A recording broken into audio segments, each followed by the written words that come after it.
Abra sua Bíblia em João capítulo 11. Evangelho de João capítulo 11. Nós continuamos a nossa conversa dentro do Evangelho de João.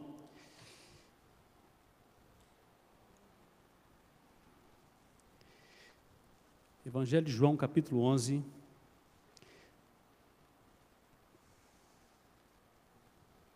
Nosso tema dessa noite é lições que um milagre pode nos proporcionar.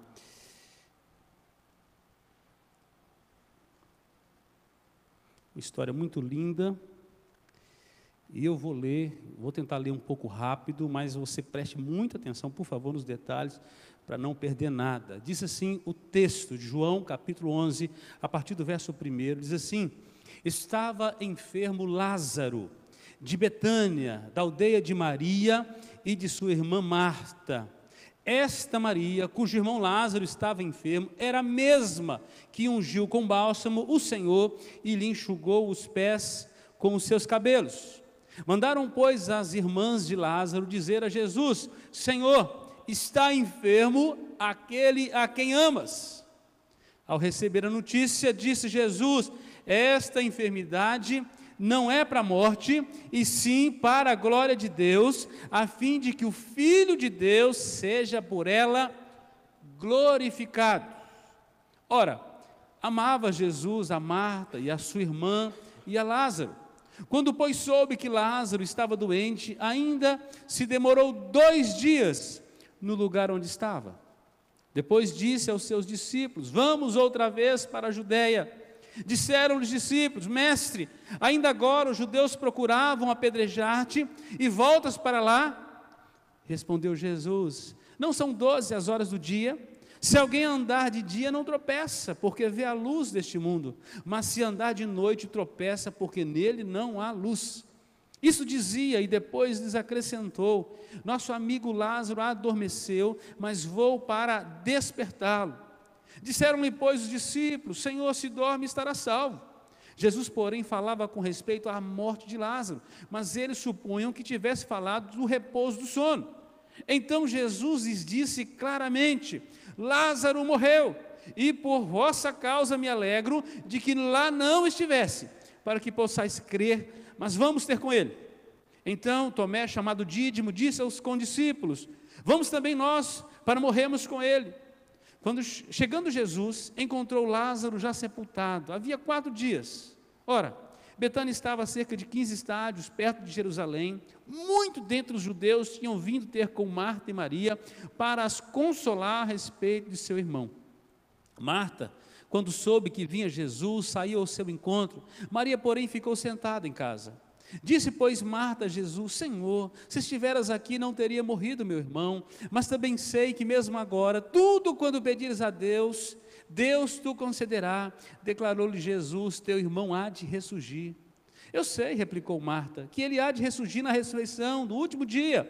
Disse-lhe Jesus: eu sou a ressurreição e a vida, quem crê em mim, ainda que morra, viverá. E todo o que vive e crê em mim, não morrerá eternamente. Crês isto? Sim, Senhor, respondeu ela, eu tenho crido que tu és o Cristo, o Filho do Deus, que devia de vir ao mundo. Tendo dito isto, retirou-se e chamou Maria, sua irmã, e lhe disse em particular: o mestre chegou e te chama. Ela, ouvindo isso, levantou-se depressa e foi ter com ele. Pois Jesus ainda não tinha entrado na aldeia, mas permanecia onde Marta se avistara com ele. Os judeus que estavam com Maria em casa e a consolavam, vendo-a levantar-se depressa e sair, seguiram-na, supondo que ela ia ao túmulo para chorar. Quando Maria chegou ao lugar onde estava Jesus, ao vê-lo, lançou-se-lhe aos pés, dizendo: Senhor, se estiveras aqui, meu irmão não teria morrido. Jesus, vendo-a chorar, e bem assim os judeus que a acompanhavam, agitou-se no espírito e comoveu-se, e perguntou: onde o sepultastes? Eles lhe responderam: Senhor, vem e vê. Jesus chorou. Então disseram os judeus: vede quanto amava. Mas alguns objetaram: não podia ele, que abriu os olhos ao cego, fazer que este não morresse? Jesus, agitando-se novamente em si mesmo, encaminhou-se para o túmulo. Este era uma gruta e cuja entrada tinha posto uma pedra. Então ordenou Jesus: tirai a pedra. Disse-lhe Marta, irmão do morto: Senhor, já cheira mal, porque já é de 4 dias. Respondeu-lhe Jesus: não te disse eu que, se creres, verás a glória de Deus? Tiraram então a pedra, e Jesus, levantando os olhos para o céu, disse: Pai, graças te dou porque me ouves, ou porque me ouviste. Aliás, eu sabia que sempre me ouves, mas assim falei por causa da multidão presente, para que creiam que tu me enviaste. E tendo dito isto, clamou em alta voz: Lázaro, vem para fora. Saiu aquele que estivera morto, tendo os pés e as mãos ligados com ataduras e o rosto envolto num lenço. Então lhes ordenou Jesus: desatai-o e deixai-o ir. Muitos, pois, dentre os judeus, porém, foram ter com os fariseus e lhes contaram dos feitos que Jesus realizara. Então os principais sacerdotes, os fariseus, convocaram o sinédrio e disseram: que estamos fazendo, uma vez que este homem opera muitos sinais? Se o deixarmos assim, todos crerão nele. Depois virão os romanos e tomarão não só o nosso lugar, mas a própria nação. Caifás, porém, um dentre eles, sumo sacerdote naquele ano, advertiu-os dizendo: vós nada sabeis, nem considerais que vos convém que morra um só homem pelo povo, e que não venha a perecer toda a nação. Ora, ele não disse isso de si mesmo, mas sendo sumo sacerdote naquele ano, profetizou que Jesus estava para morrer pela nação, e não somente pela nação, mas também para reunir em um só corpo os filhos de Deus que andam dispersos. Desde aquele dia resolveram matá-lo, de sorte que Jesus já não andava publicamente entre os judeus, mas retirou-se para uma região vizinha ao deserto, para uma cidade chamada de Efraim. Ali permaneceu com os discípulos. Estava próximo à Páscoa dos judeus, e muitos daquela região subiram para Jerusalém antes da Páscoa para se purificarem. Lá procuravam Jesus, e estando eles no templo, diziam uns aos outros: que vos parece? Não virá ele à festa? Ora, os principais sacerdotes e os fariseus tinham dado ordem para que, se alguém soubesse onde ele estava, denunciá-lo a fim de o prenderem. Feche seus olhos, vamos orar. Deus fale o nosso coração nesta noite. Peça a Ele para abrir seu coração à palavra. Obrigado, Senhor, por Tua palavra, pela história, pela experiência, pelo milagre, pelas aplicações, ó Deus, que o Senhor nos dá através dessa Sua santa palavra. Glorifica Teu nome nesta noite, abre o nosso coração para a palavra, repreende o ladrão das sementes. Oramos em nome de Jesus. Amém. Amados, essa é uma história muito conhecida. Uma família bonita, uma família que em Jesus sempre passava por ali, era uma das casas mais frequentadas pelo mestre, e eu imagino que em todas as andanças era ali que ele dormia, quando ele passava, é ali que ele fazia algumas das suas refeições, onde ele tinha certa comunhão, certa convivência. Então é natural que Jesus se importava muito com aquela família. Uma coisa é amar a todas as pessoas, outra coisa é ter intimidade com algumas delas. Então, a ideia que se tem é de que Jesus tinha certa liberdade nessa casa. Ele podia abrir a geladeira da casa. Então ele conhecia bem, esta família não é uma casa de estranho que ele estava entrando pela primeira vez. E diz o texto que quando Lázaro adoece, é mandado um mensageiro para avisar. Jesus está exatamente a 35 quilômetros desse lugar. 35 quilômetros é uma caminhada de um dia, bem caminhado. No mínimo 7 horas bem andadas. Então, não era moleza, ainda mais naquelas regiões que são montanhosas. No mínimo 7 horas de caminhada. Um dia, você imagina, um dia para ir, um dia para voltar, 2 dias. Jesus esperou mais 2 dias, 4 dias. O homem já estava sepultado e não cheirava bem. Então, a Bíblia diz que Jesus recebe a notícia e ele não vai de imediato. E ele se alega que os discípulos estavam ali com ele e não estavam lá, porque era uma grande oportunidade que Deus iria utilizar ali. Conhecemos a história, como nós lemos. Jesus chega na aldeia, há corações aflitos, o velório está acabando, né? Velório longo. Na verdade, o sepultamento já havia acontecido, já tinha acontecido o culto fúnebre, mas a família estava ainda naquele estado de choque, e é nesse contexto que Jesus chega naquela aldeia. Jesus chega tarde para os homens, chega atrasado para os homens, parece que não se importava com aquele que era o seu amigo, porque chegou bem depois.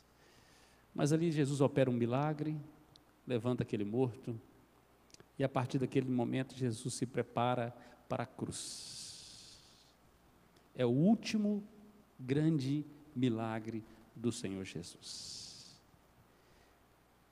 As autoridades, a partir deste momento, não tem dúvida que vão matar Jesus, esperando agora o melhor momento, o tempo oportuno, hora chegada. Bom, esse milagre, ele nos dá algumas lições. A postura de Jesus diante do sofrimento trata com o nosso sofrimento, com a nossa realidade. Quando nós entramos em parafuso, em desespero, em pânico,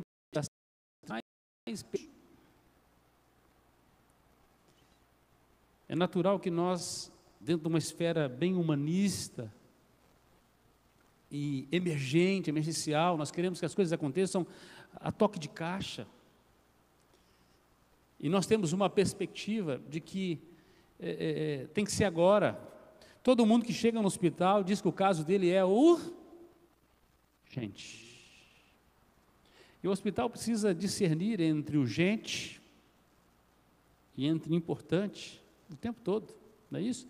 Tem os casos mais graves, há casos que pode esperar, há casos que... E assim são os atendimentos de emergência em todo lugar. Tem que avaliar, são muitas pessoas. Quem eu atendo primeiro? Então, dentro da esfera humana, nós acabamos agindo assim, mas quando é conosco, tudo é urgente. Quando é com outro, pode esperar. Quando é comigo, eu preciso agora. Eu preciso agora. Então, algumas lições nós podemos tirar nesta história, eu queria aplicar rapidamente em nossas vidas. Em primeiro lugar, Jesus tem o tempo correto. Então nós vamos trabalhar tempo, modo e propósito. É isso que o texto vai tratar, o tempo todo. Jesus tem o tempo correto. O Senhor Jesus nunca chega atrasado numa situação, porque Ele é o Senhor do tempo. Quem chega atrasado sou eu e você. A Bíblia diz que Ele veio exatamente na plenitude do tempo. Plenitude tem a ver com momento. Assim, você olha para os textos anteriores, Jesus chega na festa dos tabernáculos, exatamente no momento que todo mundo queria a sua presença. E Ele chega para ser notado e para poder influenciar toda aquela geração, criar um alvoroço. Assim é Jesus entrando na nossa história, na nossa vida. Ele é o Senhor do tempo, os nossos sofrimentos. Não é porque Jesus nos ama que Ele vá deixar-nos isentos de sofrimento, de angústia. Na verdade, Ele disse que no mundo nós teríamos aflições, passaríamos por dificuldades, por grandes limitações. O versículo 3, olha comigo, está no texto, diz que mandaram, pois, as irmãs de Lázaro dizer a Jesus: Senhor, está enfermo aquele a quem amas. Parece que é um apelo. Não é está enfermo alguém. Jesus, está enfermo o seu amigo, aquele a quem você ama. Será que Jesus não amava as outras pessoas? Mas eu imagino que havia um relacionamento mais profundo com Lázaro. A amizade, ela tinha um caminho mais curto. Relacionamento nos faz discernir entre amor e amor. O amor mais profundo. O amor que não esconde as coisas, porque a gente fica mais vulnerável de acordo com que a gente vai se relacionando mais, não é isso? A gente vai abrindo fronteiras da nossa vida. E Jesus entrava e abria e fechava chinelo lá de fora para entrar na casa, já entrava de chinelão mesmo. Relacionamento é assim, quando a gente está com alguém que a gente vai conhecendo, e a gente já não tem muita preocupação de formalidades, de formalismos, não é isso? De retórica. Vamos direto ao assunto. A gente não sonda a pessoa para ver se ela está bem ou mal, a gente conhece. Você não está bem. Não é isso? Então, podemos dizer que era uma esfera assim.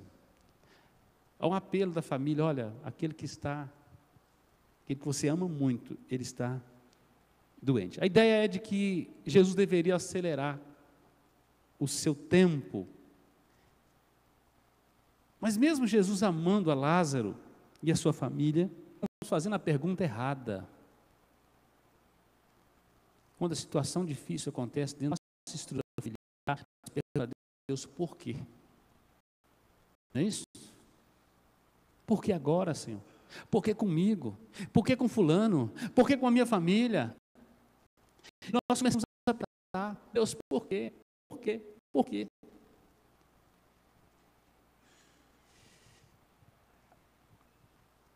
Como pode conciliar amor e sofrimento se é eterno, Criador de todas as coisas, tendo um único filho, a delícia do seu amor, não poupou o sofrimento por nós?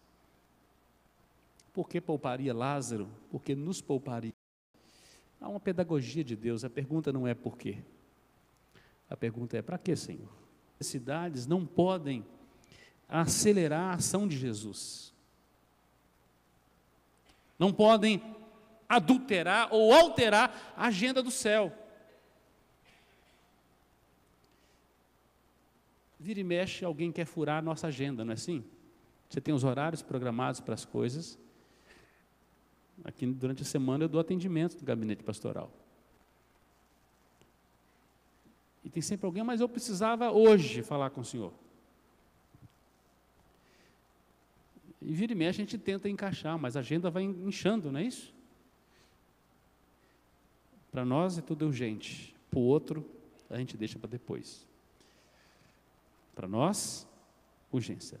Nós olhamos muito a questão da necessidade circunstancial. As nossas necessidades não conseguem alterar a agenda de Jesus, saiba disso. Jesus vai continuar fazendo o que está fazendo, porque Ele tem um propósito focado, Ele não muda a agenda dEle. E o caos aconteceu. Deus continua no controle. Enquanto a nação de Israel, nós pregamos pela manhã sobre a visão de Deus, enquanto a nação de Israel está um caos, uma tragédia, o trono da nação está vazio, o povo está desesperado, mas a Bíblia diz que o profeta vê Deus tranquilão, sentado no alto, sublime trono, não mudou a agenda dele. Não mudou. Diz o texto que, versículo 6, que Jesus demorou ainda 2 dias onde estava. Se demorava um dia para percorrer, faz a conta comigo. O mensageiro gastou, quando ele foi dar notícia ruim, de que Lázaro estava muito doente, ele gastou um dia para ir até Jesus. Diz que depois ele gastou mais um outro dia para voltar. Jesus ainda esperou 2 dias naquele lugar. Se contar um dia que o rapaz veio, um dia que ele voltou, com 2 já dão 4 dias. É no 4º dia que Jesus resolve ir. Resolve ir até aquela casa. Ele não mudou a agenda dele. A circunstância não pode acelerar. E Jesus vai dizer, olha, essa enfermidade não é para a morte.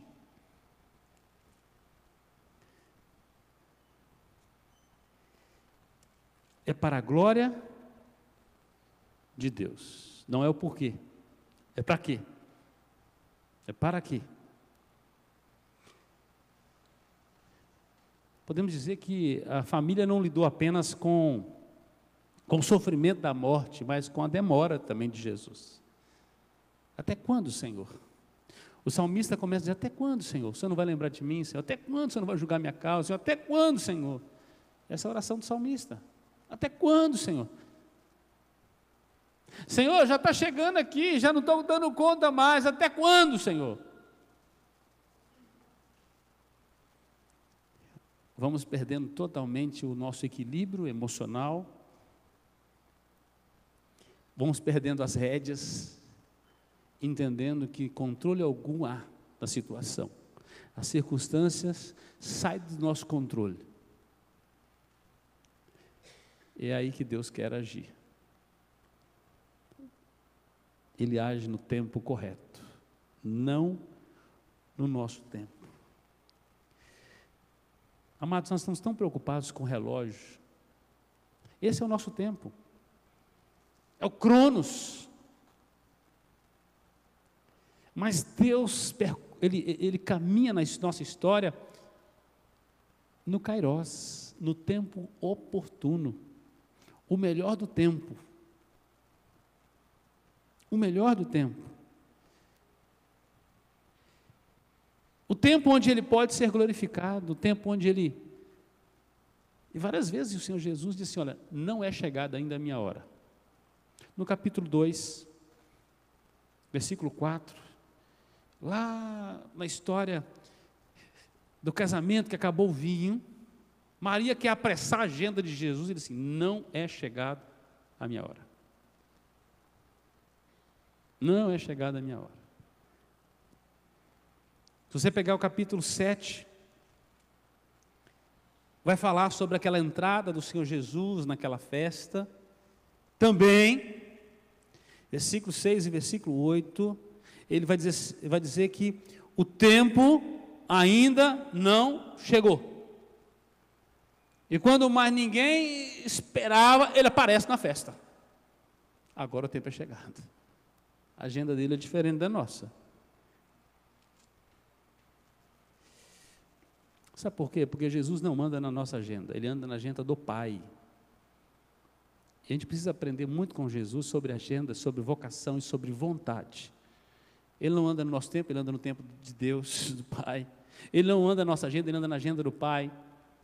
Ele não anda na vontade dele, diz que Ele anda na vontade do Pai, e muitas vezes queremos que Deus ande na nossa agenda, que Ele faça a nossa vontade, que Ele ande dentro das nossas circunstâncias, debaixo das nossas necessidades. É como se nós limitássemos o Deus que é eterno, imutável, onipotente, onisciente, o Deus do impossível, e reduzisse Ele apenas às possibilidades.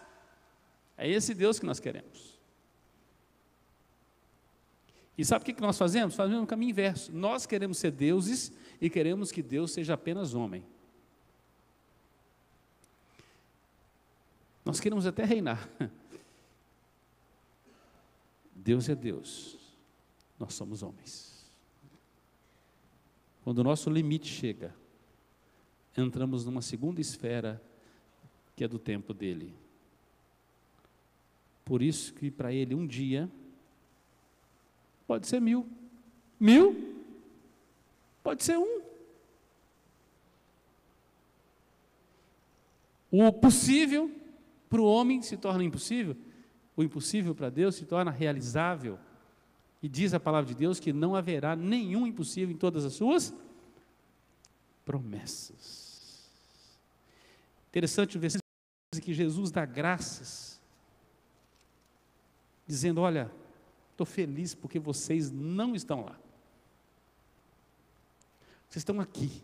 A notícia chegou, porque nós vamos lá para acordar esse moço.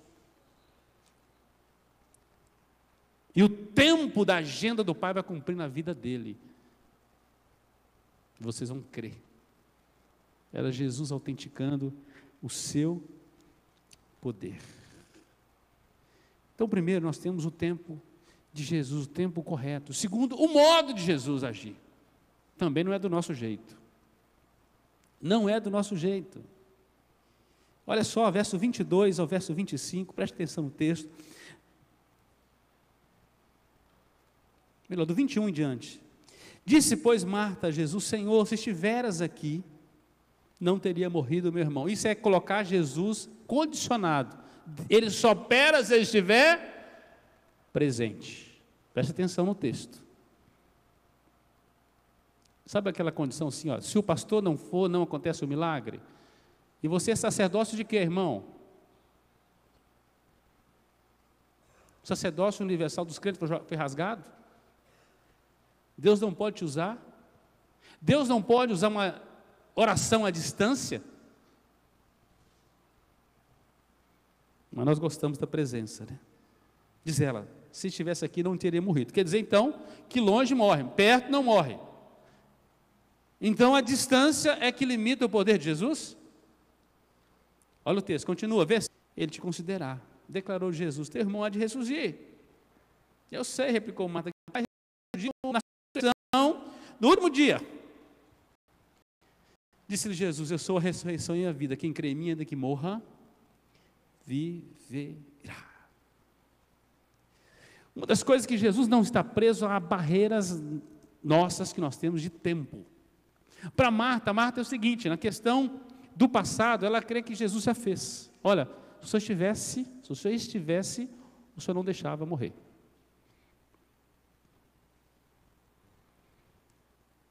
Ela tem crise do futuro, e ela tem convicção também.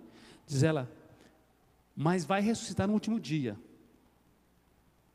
Então, questões escatológicas para ela, Deus pode fazer.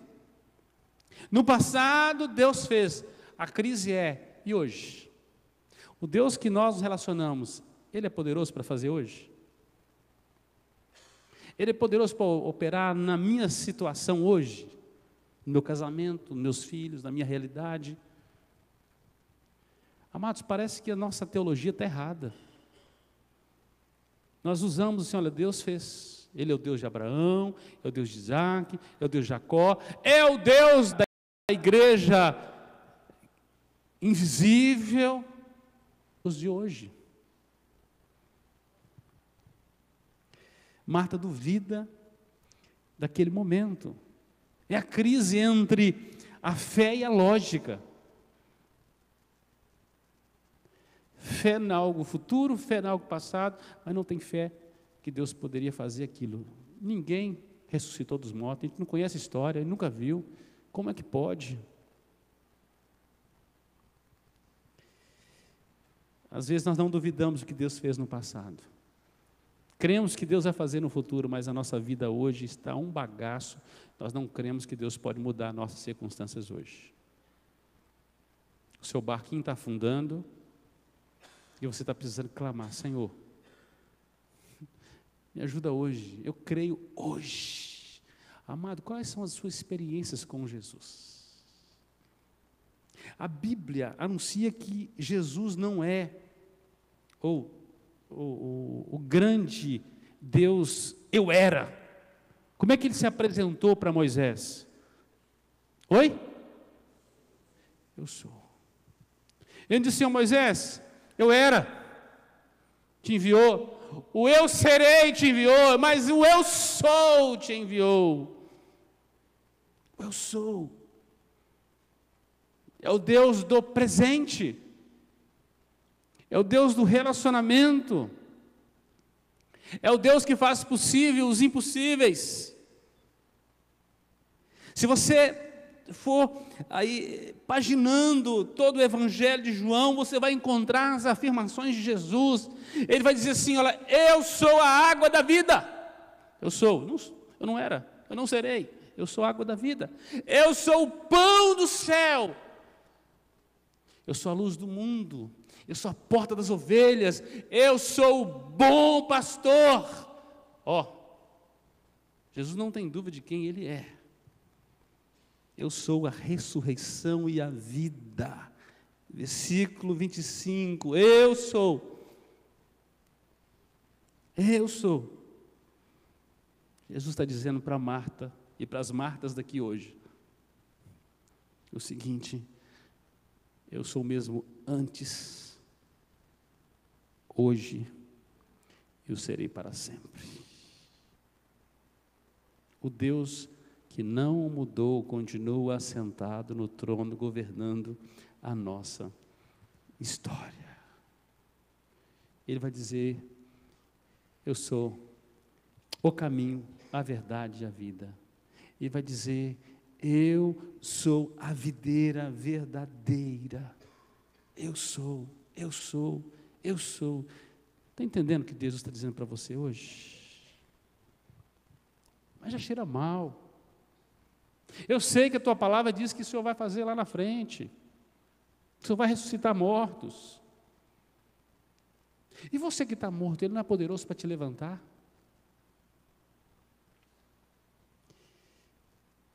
Verso 35 diz que o Senhor Jesus se identifica então. Ele chega, a notícia é de que Lázaro está sepultado, e quando ele se aproxima, a Bíblia diz que ele chora. Ele chora. A divindade de Jesus não anula a sua humanidade, capacidade de se compadecer.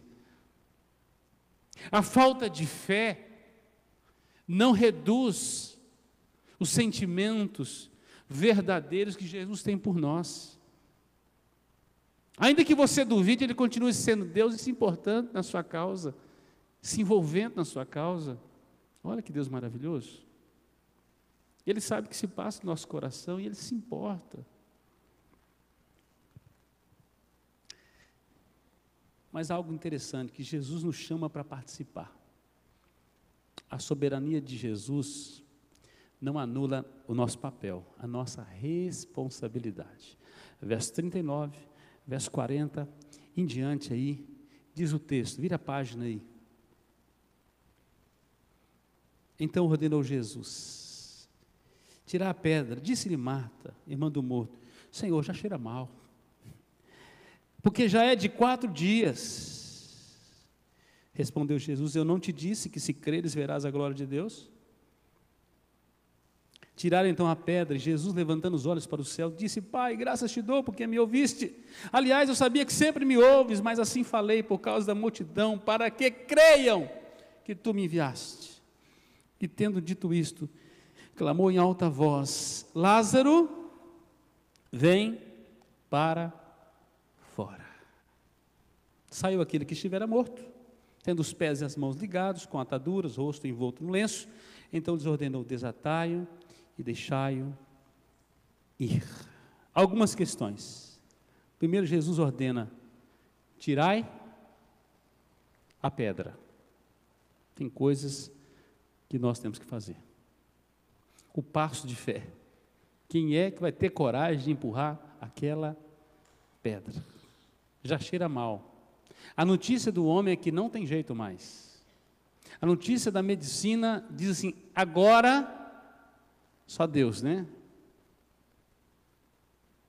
O que você pode fazer, Deus não vai fazer. Aquilo que você precisa fazer no seu casamento, aquela pedra que você tem que remover, é você. Para o milagre acontecer, a primeira coisa tem a ver com a responsabilidade que Deus te encarregou. Tirai a pedra. Tirai a pedra. Qual pedra, pastor? Qual pedra? Qual pedra? Qual pedra está sendo a barreira aí da sua fé? Esse Deus que se revela. Olha o modo de Jesus. Ele poderia, com poder, fazer Lázaro transpassar aquela pedra. Mas ele não retira a pedra, ele não desamarra o moço. Como é que o sujeito sai de lá? Uma múmia, todo amarrado, estava todo... Coisas que o homem precisa fazer. Deus não vai fazer. Talvez você está esperando Deus fazer tudo. Ele vai fazer o impossível. O possível é conosco. Tem coisa que você tem que fazer. É você que precisa fazer. Deus, é eu que tenho que fazer. Então você tem que ter coragem para fazer. Interessante que Jesus chamou como? Lázaro, vem para fora. Por que Jesus usou a expressão Lázaro? Por que deu nome? É porque se Jesus falasse assim, vem para fora, e não desse nome, hoje o planeta deveria ter uns 40 bilhões de habitantes. todo mundo saía para fora. Todo mundo que tinha morrido. Ele queria só que Lázaro saísse. Olha o poder do Senhor. O que Ele pode fazer, só Ele pode fazer. Você já imaginou isso? Vem para fora. Começava a abrir sepultura para tudo quanto é lugar. E saindo defunto, ressurreto. Que susto, hein, esse povo, hein? Receber parente 30 anos atrás. Se eu vou aparecer aqui, né? Não, é Lázaro. Nome. O modo é dele. Talvez você queira fazer do seu modo. Você precisa entender que tem que ser o modo dele, não é do seu jeito. Diz o escritor de Eclesiastes que o sábio conhece o tempo e o modo. O modo. Mas em terceiro lugar, Jesus tem o propósito certo. Tudo que Jesus fez e fará tem a ver com um propósito certo. Não há atalhos, arranjos, improvisos, como nós fazemos. O porquê da demora. Jesus disse para os discípulos: é bom que vocês não estiveram lá, estou feliz por isso. Eu vou para despertá-lo. E vocês vão crer. O bom ser de 4 dias. Porque havia um entendimento cultural que um morto podia ficar até 3 dias e voltar. Mas Jesus fala assim: espera o 4º dia. Quando os homens, a medicina, diz assim: impossível! Impossível. O que Jesus disse para os discípulos? Esta enfermidade não é para a morte. Mas ele morreu. É para a glória de Deus. Entendeu o que Deus faz? Tudo com propósito. A Bíblia diz que o Senhor Jesus, lá em Atos capítulo 2, verso 24, se eu não me engano, diz que ele foi crucificado, foi entregue segundo o propósito pré-determinado de Deus. Deus não faz as coisas em acaso. Ele faz as coisas com propósito. A demora, o modo, as circunstâncias. O que Jesus quer? Ele quer promover a glória de Deus. Paulo vai dizer: quer comais, quer bebais, quer façais qualquer outra coisa, tem que ter um propósito. Qual que é? A glória de Deus. O fim último de todas as coisas é a glória de Deus. Às vezes nós planejamos as coisas e esquecemos de quem tem que ser glorificado com aquilo. Você serviu bem, você quer no final o aplauso, a medalha, o pódio, o reconhecimento. A Bíblia diz que porque dele, por meio dele e para ele, são todas as coisas. Então, o propósito de Jesus, o plano de Jesus é a glória do Pai. Tudo que ele faz é pela glória do Pai. Lázaro era uma oportunidade de Deus manifestar a sua glória. Propósito certo, não somente para promover a glória, mas também para despertar fé nos corações. O versículo 15 diz o Senhor Jesus para os discípulos: é bom que vocês não estão lá, me alegro por isso, para que vocês possam crer. Versículo 42, aliás, eu sabia que sempre me ouve, mas assim falei por causa da multidão presente, para que creiam que tu me enviaste. Propósito, glória do Pai, despertamento da fé. Verso 45, muitos, pois, dentre os judeus que tinham vindo visitar Maria, vendo o que Jesus fizera, creram nele. Jesus chegou atrasado? Chegou atrasado, meus irmãos?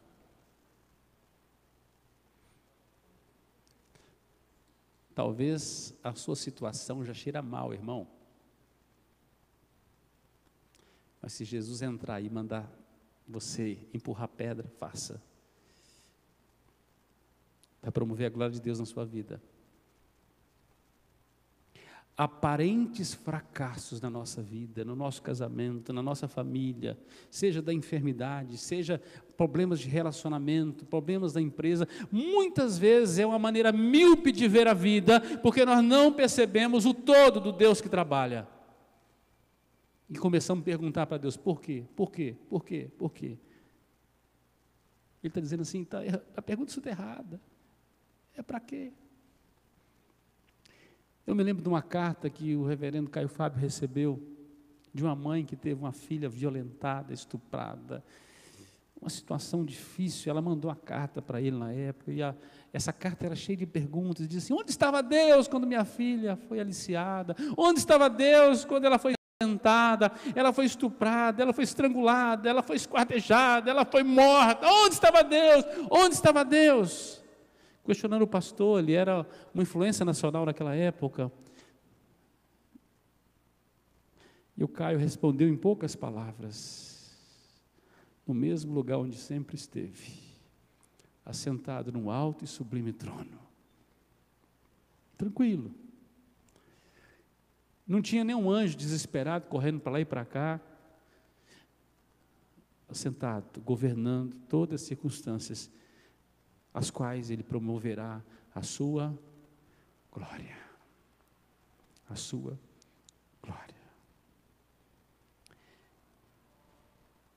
O terceiro propósito era para preparar seus discípulos para a sua morte. Aí o texto termina, esse bloco de texto aí. Jesus vem dizendo para os discípulos, olha, foi bom que vocês não estivessem lá. Versículo 8 diz que o Tomé está envolvido aí na questão, porque a preocupação dos discípulos é que ele fosse apedrejado, se voltasse para aquela região. Afinal de contas, tinha pouco tempo que ele tinha saído de Jerusalém, depois de um grande tumulto, dos sinais que ele estava fazendo ali. A cúpula judaica queria matar o Senhor Jesus, então não era bom ele se aproximar, ele estava longe na Pérea, ele volta para a Judéia. Então havia uma preocupação dele voltar para aquela região. No versículo 16, diz aí ó, que Tomé, ele estava entendendo isso, ele disse, vamos também nós para morrermos com ele. A noção que tinha que se voltasse para aquela região, Jesus poderia morrer. Havia perseguição acirrada. Verso 25 e 26, Jesus já começa a dar os sinais sobre morte e ressurreição. As afirmações para Marta são também afirmações a respeito da sua vida. Verso 46 agora, em diante, diz que os feitos que aconteceu ali, os fariseus ficaram sabendo, os líderes. E a partir do verso 47 em diante, diz que eles convocam o Sinédrio e agora querem calar Jesus a qualquer preço. E Caifás, um dos líderes, levanta o seguinte, olha, é melhor morrer um do que a nação toda. Diz o texto que sem saber, ele profetizava a morte de Jesus, que morria pela nação, não de Israel, mas pela nação santa, o povo separado por Deus, seus eleitos. Ele morria. Ele profetizava. Jesus está preparando os seus discípulos. A partir dali, duas pessoas correm risco de vida. O Lázaro que ressuscitou e Jesus agora.